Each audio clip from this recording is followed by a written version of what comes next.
매우 심각한 문제다. 저는 이게 너무나 짜증이 많이 난다. 그때 정부에서 뭐라고 했습니까? 집값을 반드시 잡겠다. 집 사지 말고 기다려라. 그래서 기다렸는데 계속 집이 오르는 거야.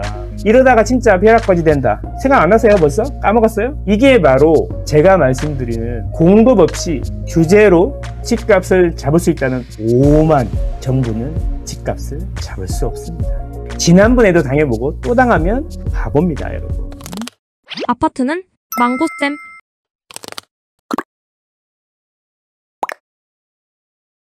다음 정부가 되면 그래서 어떻게 될 거냐, 이게 제일 걱정이시잖아요. 제 생각인데 또 이제 다주택자들을 악마화할 겁니다. 왜냐하면 집값은 어차피 못 잡아요. 그러니까 이제 다주택자들을 악마화해서 마녀 사냥을 할 겁니다. 그래서 다주택자를 때리면 잠시 시원할지 모르겠지만 또 집값이 오르고 전월세가 오를 거거든요. 그래서 이 다음 정부에서는 다주택자 규제가 들어올 거니까 여러분들도 이제 조심하셔야 됩니다. 집이 너무 많으신 분들은 이제 전략을 잘 짜셔야 된다. 어떻게 전략 짜셔야 되냐? 파실 분들은 파시고 일부, 그리고 또 다른 방법이 있어요. 전세를 올려서 보유세를 낼 생각을 하셔야 됩니다. 왜냐하면 이렇게 되면은 보유세보다 더 전세가 오를걸요. 그 전세로 이제 보유세를 낼 생각을 하시거나 월세로 돌려가지고 현금 흐름을 만드시는 전략이 필요하다.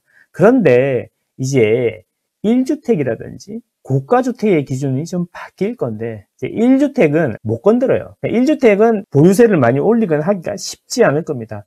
다만 고가주택인 사람들은 올라갈 수도 있는데, 그 고가주택의 기준이 예전에는 15억 선이었는데 이제 좀 더 20억까지 올라가지 않을까. 혹자는 양지마을에 땡땡 아파트가 뭐 20몇 억 하니까 그까지 올릴 거다, 이런 이야기도 있던데 그거는 뭐 대봐야 알 것 같습니다. 충분히 그러고도 낫겠죠. 아파트는 망고쌤. 5만. 지난 정부, 윤석열 정부 말고 그 이전에 문재인 정부에서는 집값을 잡을 수 있다는 오만이 있었어. 5만. 자기들이 시장을 이길 수 있다 생각한 거죠. 그런데 시장은 계속 그 사람들의 생각이랑 반대로 왔어요. 그래서 그들은 무슨 짓을 했습니까? 집값 폭등으로 서민들 눈물 흘리고 있는데 102번 했답니다. 통계 조작을 102번. 3년간. 3년이면요. 52주 기준으로 보면은 한 160주 되는데 그 중에 102주를 통계 조작을 했다는 겁니다. 거의 3분의 2 이상을 통계 조작을 지시를 했다는 겁니다. 그때 정부에서 뭐라고 했습니까? 집값을 반드시 잡겠다. 잡아드릴 테니까 집 사지 말고 기다려라 했지 않습니까? 근데 그 결론이 어떻게 났는지 아세요? 그래서 기다렸는데 계속 집이 오르는 거야. 그때 망고쌤이나 부동산 전문가들은 뭐라고 했어요? 물론 그때도 폭락한다고 했던 사람들 여전히 폭락한다고 하지만 그때 집 사시라 했는데, 그랬더니 정부가 집값 잡아줄 거다. 그런 믿음으로 기다렸는데 2년 뒤에 전세가 만기되니까 집값이 폭등해. 그러니까 전세도 오르고 집값도 오르고 진퇴양난이야. 주변의 사람들이 집으로 돈 벌었다는 이야기가 막 사방에서 들려. 그러니까 어떻게, 이제는 더 이상 못 참겠다, 정부 믿고 있다가 큰일 나겠다 해가지고 어떻게 됐어요? 따릉이 타고 다니면서 서울 시내에 있는 저가주택을 다 샀잖아. 저가 아파트도 사고 막 샀잖아요. 이러다가 진짜 벼락까지 된다. 생각 안 하세요 벌써? 까먹었어요? 자, 근데 막판에 어떻게 됐어요? 그런 사람들마저 집값 상승의 원흉으로 몰고 연끌족이다 이런 이야기 했죠. 그래, 그 사람들이 무슨 죄가 있어요? 그냥 기다렸는데 집이 오르니까, 전세가 오르니까 산 거잖아요? 그리고 막판에 집이 떨어졌어요. 집이 떨어지고 나니까 또 어떻게 해요?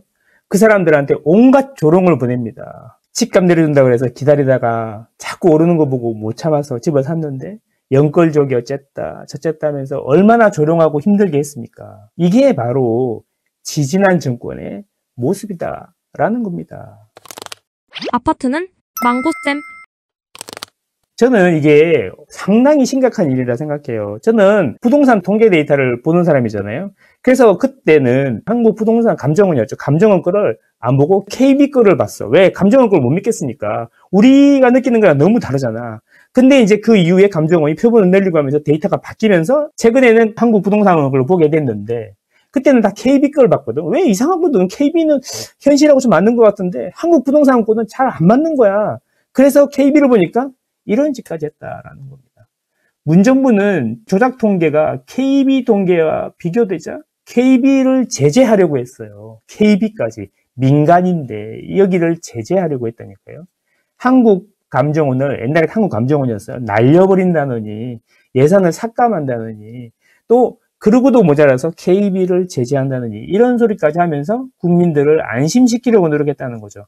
이게 바로 제가 말씀드리는 집값을 잡을 수 있다는 오만, 공급 없이 규제로 집값을 잡을 수 있다는 오만에 빠져서 선동하고 그 선동한 사람들을 달래기 위해서 통계까지 조작했다는 거죠. 그 피해는 결국에는 마지막에 연끌한 사람들이 다 가져간 겁니다. 그러고 나니까 또 그 연끌한 사람들을 조롱을 했어요. 이게 되겠습니까, 이게?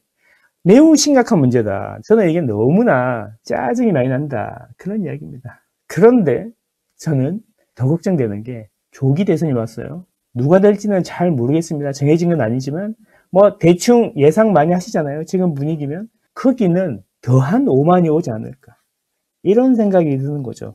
그래서 무슨 짓을 할지 살짝 걱정이 되는 건 맞는데 다시 말씀드리지만 정부는 집값을 잡을 수 없습니다. 그러게 잠깐 잡히는 것처럼 보일지 모르지만 시간이 지나면 결국에는 돌아서 다른 부작용을 만들게 될 것이다. 그런 이야기죠. 그러니까 너무 쫄지 마시고 공약이 나오고 하면은 천천히 대응하시면 되겠다. 부동산 이거 잘못 건드렸다가 콜로 갈 수 있기 때문에 이거 되게 신중하게 공약을 발표하는 것 같고 다른 공약에 비해서 부동산 공약들이 점점 안 나오고 베일에 쌓여 있는 것 같다. 눈치를 보는 거죠. 쉽지 않습니다, 여러분.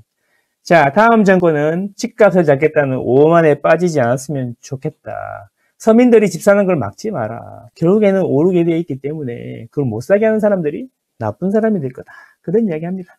지난번에도 당해보고 또 당하면 바보입니다, 여러분. 자, 여러분들은 현명하시니까 좋은 결정하시리라 생각합니다. 감사합니다.